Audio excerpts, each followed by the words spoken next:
Carlos Alcaraz reminds me of Rafael Nadal, said Toni Nadal, the legendary uncle and former coach of Rafa. Long before Alcaraz lifted his maiden Australian Open trophy on Sunday, Toni had already been an ardent believer in the young Spaniard's talent.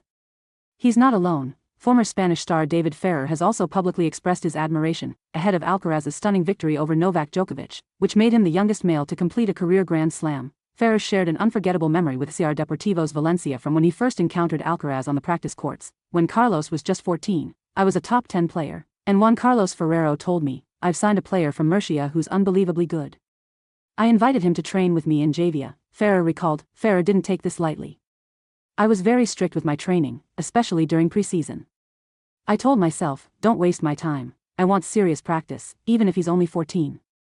Juan Carlos Ferrero, Alcaraz's then coach and mentor, encouraged Ferrer to give the youngster a chance, and what happened next left Ferrer speechless. From the warm-up, I pushed him hard. Usually, young players struggle when pros hit heavy shots, but not Carlos. He returned the first ball, then the second, and on the third, he accelerated it back at me, Ferrer said, visibly impressed. It blew my mind. He was like Rafa at that age, Ferrer added, sharing how they played a super tiebreak that ended 10-8 in his favor. Honestly, I think he let me win out of respect. He's like Rafa, but from a different background. Ferrer was not only taken by Alcaraz's skills but also by his character. Rafa is Mallorcan, Carlos is from Murcia, but both are incredible people, natural, approachable, always smiling. Back then, Ferrer was nearing retirement, which came in 2019 after a loss to Alexander Zverev. Alcaraz, meanwhile, was just beginning his ATP journey with his debut at the 2020 Rio Open. Now, as the world number one, Alcaraz has kicked off the year with a landmark Australian Open win over a 22-time Grand Slam champion, affirming the early faith shown by his mentors. Much of Alcaraz's rise traces back to his longtime coach Juan Carlos Ferrero, who believed in him from the start and helped shape his career over 7 years. Their split last year raised many questions, with former French Open finalist Guy Forget dismissing some popular theories as ridiculous. When asked if he felt extra motivation to prove himself without Ferrero, Alcaraz was candid in a post-match press conference.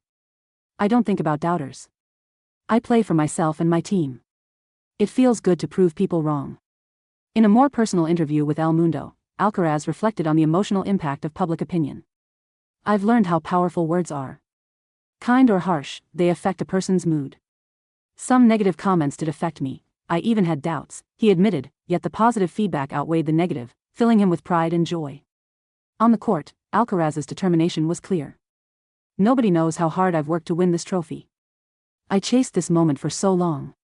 He described preseason as an emotional roller coaster and thanked his team for their constant support. Now, with Samuel Lopez leading his coaching team, Carlos Alcaraz looks rejuvenated and confident, crediting those around him for guiding him through the transition and helping secure this monumental victory.